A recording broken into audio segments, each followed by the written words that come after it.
పెళ్ళైనా పండగైనా వేడుక ఏదైనా పట్టుచీరల ప్రత్యేక వేదిక వారాహి సిల్క్స్.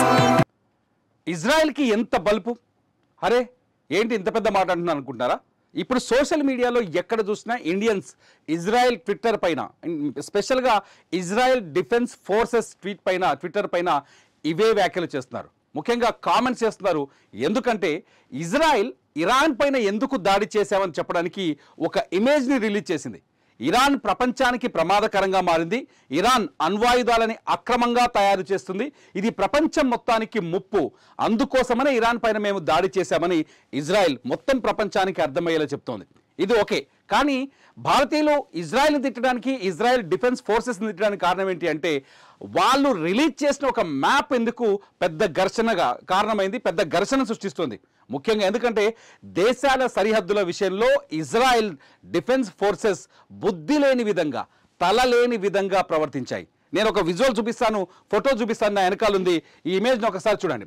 ఈ ఇమేజ్ చూస్తే మీకు స్పష్టంగా అర్థమవుతుంది.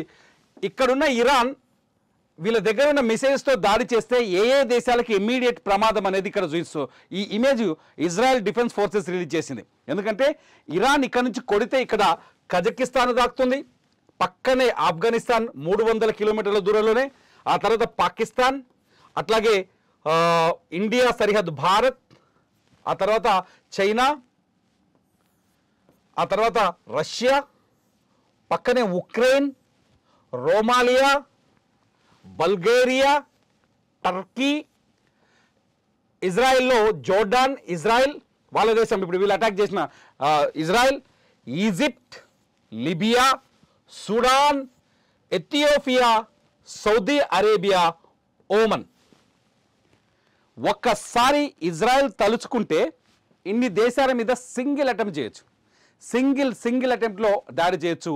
అది అణుబాంబుల్ని ప్రయోగిస్తాయి. అంటే పశ్చిమ ఆసియాలో ఇజ్రాయెల్ ఒక ప్రమాదకరమైన, ఇరాన్ ఒక ప్రమాదకరమైన దేశంగా మారింది. సారీ, నేను ఇజ్రాయెల్ అన్నట్టున్నా, ఇరాన్ పశ్చిమ ఆసియాలో ఒక ప్రమాదకరమైన దేశంగా మారింది. ఇరాన్ ఒక్కసారి అణుబాంబుల్ని తయారు చేస్తాయి. ఇరాన్ దగ్గర ఇప్పుడుకు 2 అణు కేంద్రాలు ఉన్నాయి. 3వ అణు కేంద్రాన్ని మొదలుపెట్టింది. నిజంగానే గురువారం రోజు ఇరాన్ 3వ అణు కేంద్రానికి సంబంధించిన ఒక కీలకమైన నిర్ణయం తీసుకుంది. యురేనియాన్ని శుద్ధి చేసి 9 అణుబాంబుల్ని తయారు చేయాలని ఇరాన్ డిసైడ్ అయింది. అందుకే ఈ విషయం తెలిసిన మరుక్షణమే నిజానికి ఇరాన్ అణు ఒప్పందం పైన సంతకం చేయాలని, అణుబాంబుల తయారీని ఆపేయాలని, ఇరాన్ అణుబాంబుల విషయంలో ముందుకు వెళ్ళకూడదని అమెరికా ఒత్తిడి చేస్తోంది. పశ్చిమ యూరోపియన్ దేశాలు ఒత్తిడి చేస్తున్నాయి. ఇజ్రాయెల్ అదే మొత్తుకుంటోంది. ప్రపంచ దేశాలు ఆల్మోస్ట్ ఆల్ అంటే అమెరికా బ్యాచ్లో ఉన్న దేశాలన్నీ వ్యతిరేకిస్తూ వస్తున్నాయి. ట్రంప్ చాలా స్పష్టంగా చెప్పారు, మీరు గనక అణు విషయంలో ముందుకెళ్లారనుకోండి, యురేనియం విషయంలో ముందుకెళ్లారనుకోండి, ఒకవేళ న్యూక్లియర్ విషయంలో అలాగే ముందుకెళ్తే ఇరాన్ పైన దాడి చేస్తాం, ఏ రాత్రైనా దాడి చేస్తామని చెప్పాడు ట్రంప్. అనుకున్నట్టుగానే 60 రోజుల టైం ఇచ్చాడు ట్రంప్. 61వ రోజు ఇరాన్ పైన ఊహించని విధంగా దాడి జరిగింది. ఇప్పటికున్న సమాచారం ప్రకారం టెహరాన్లో ఈ పూటకి ఈ వీడియో చేస్తున్న సమయానికి టెహరాన్లో 78 మంది చనిపోయారు, దాదాపు 380 మంది వరకు గాయపడ్డారు. సేమ్ టైం ఇరాన్ కూడా ఇజ్రాయెల్ పైన దాడి చేసింది. ఇజ్రాయెల్ రాజధాని జెరూసలేంలో కూడా పెద్ద హైరైజ్డ్ బిల్డింగ్లన్నీ కూల్చే ప్రయత్నం చేసింది. జెరూసలేంలో ఉన్న ప్రభుత్వ కార్యాలయం పైన, డిఫెన్స్ మినిస్ట్రీ ఆఫీస్ పైన కూడా అటాక్ చేసింది. అట్లాగే టెలైవైవా పైన కూడా అటాక్ చేసింది ఇజ్రాయెల్లో. అది ఆర్థికంగా అతిపెద్ద నగరం ఇజ్రాయెల్లో. అక్కడ కూడా చాలా ప్రాంతాల్లో మిసైల్ దాడులు జరిగాయి. ఇటు ఎక్స్చేంజ్ ఆఫ్ ఫైర్ నడుస్తోంది. ఇజ్రాయెల్ ఇరాన్ పైన దాడి చేసింది, ఇరాన్ ఇజ్రాయెల్ పైన దాడి చేస్తుంది. ప్రస్తుతానికైతే అక్కడ ఉద్రిక్త పరిస్థితులు ఉన్నాయి. అయితే ఈ ఫోటోకి దానికి సంబంధం ఏంటంటే ఇజ్రాయెల్ ఒక విషయాన్ని స్పష్టంగా చెప్పాలనుకుంది. ఇరాన్ అనేది ప్రమాదకర దేశంగా మారుతోంది, ఇది ఆసియాకి చాలా ప్రమాదం, ప్రపంచానికి. కానీ వాళ్ళు ఇచ్చిన ఫోటోలో అతిపెద్ద తప్పేం చేశారో ఒకసారి చూడండి. వాళ్ళు ఇచ్చిన ఫోటోలో పెద్ద మిస్టేక్ ఏంటంటే ఇండియా మ్యాప్ని వాళ్ళకు నచ్చినట్టుగా చూపించారు. ఇండియా మ్యాప్ని వాళ్ళకు నచ్చినట్టుగా చూపించడం అనేది అతిపెద్ద ముప్పు. ఒక్కసారి మీకు ఆ ఇమేజ్ చూపించే ప్రయత్నం చేస్తాను.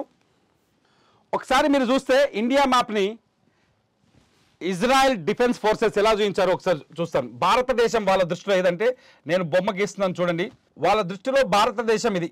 ఇరాన్కి ఇండియా దాదాపు దక్షిణ భారతదేశం 2000 కిలోమీటర్ల రేడియస్ దూరంలో ఉంటుంది. ఈ మ్యాప్ని వాళ్ళు ఇష్టం వచ్చినట్టుగా చూపించారు. ఇది ఇజ్రాయెల్ చూపించిన భారత్ మ్యాప్. ఇజ్రాయెల్ వాళ్ళు వాళ్ళ రేడియస్లో ఇజ్రాయెల్ భారతదేశాన్ని చూపించింది. అంటే ఇక్కడ పాకిస్తాన్ కాశ్మీర్ని తీసుకెళ్ళి పాకిస్తాన్లో కలిపేసింది. నిజానికి మన కాశ్మీర్ ఇది, కాశ్మీర్ తీసుకెళ్ళి పాకిస్తాన్లో కలిపేసింది. ఈ మూల లద్దాఖ్ని తీసుకెళ్ళి చైనాలో కలిపేసింది. లద్దాఖ్ని చైనాలో కలిపేసింది, కాశ్మీర్ని పాకిస్తాన్లో కలిపేసింది. ఇక్కడ షిమ్లా లాంటి దేశాలు ఉంటాయి. ఇక్కడ అరుణాచల్ ప్రదేశ్ తీసుకెళ్ళి అరుణాచల్ ప్రదేశ్ నేపాల్ సరిహద్దులో ఉన్న ప్రాంతాలని నేపాల్లో కలిసింది. భారతదేశం ఏదైతే వివాదాస్పదంగా భారతదేశం చుట్టూ కొన్ని ప్రాంతాలు ఉన్నాయో ఆ వివాదాస్పద దేశాన్ని, ముఖ్యంగా అతిపెద్ద వివాదం మన కాశ్మీర్ తీసుకెళ్ళి ఇజ్రాయెల్ ఏకంగా పాకిస్తాన్లో కలిపేసింది. ప్రపంచ దేశాలకు ఏం చెప్పాలనుకుంటుంది ఇజ్రాయెల్? ఇదే అసలు వివాదం. ఇదే అసలు వివాదం. వాళ్ళు ఏమని చేసుకోండి, మీరు బాంబులు వేసుకుంటారా, ఇరాన్ పైన ఏం చెప్పాలనుకుంటే చెప్పండి, కానీ ఇండియాని తీవ్రంగా అవమానించే ప్రయత్నం చేసింది. ఒకసారి మీకు వేరే రంగులో కలర్లో నేను ఈ వీడియోని ఎక్స్ప్లెయిన్ చేసే ప్రయత్నం చేస్తాను. ఒకసారి నేను గ్రౌండ్ అప్ గీసిన ఈ ఏరియాని పరిశీలించండి. ఇది భారతదేశానికి సంబంధించిన మ్యాప్. ఈ మ్యాప్ని చూడండి. అసలు నిజానికి ఈ ఏరియా అంతా మన కాశ్మీర్ తీసుకెళ్ళి పాకిస్తాన్లో కలిపేసింది. ఈ మూలని లద్దాఖ్ తీసుకెళ్ళి చైనాలో కలిపేసింది. ఇది లద్దాఖ్. ఇప్పుడు ఏమనాలి? బలుపు అనాలా వద్దా? ఇజ్రాయెల్ది బలుపు అనాలా వద్దా? ఇజ్రాయెల్ డిఫెన్స్ ఫోర్సెస్ది బలుపు అనాలా వద్దా? ప్రస్తుతానికైతే ఇజ్రాయెల్ డిఫెన్స్ ఫోర్సెస్ క్షమాపణ చెప్పింది, కానీ ఆ ట్వీట్ని ఇంతవరకు డెలీట్ చేయలేదు. ఇప్పుడు కూడా ఆ ట్వీట్ని డెలీట్ చేయలేదు. ఇంకా ఇజ్రాయెల్ డిఫెన్స్ ఫోర్స్ ట్వీట్ అట్లే ఉంది.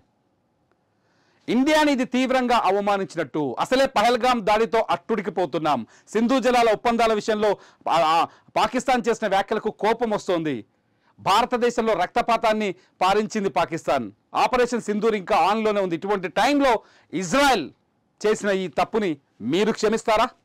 భారతీయులుగా మీరు క్షమిస్తారా? ఈ వీడియో కింద కామెంట్ చేయండి. నేను తప్పుగా మాట్లాడినా పర్వాలేదు, నా తప్పుని కూడా మీరు ఈ వీడియో కింద కామెంట్ చేయొచ్చు. చూస్తూనే ఉండండి సుమన్ టీవీ.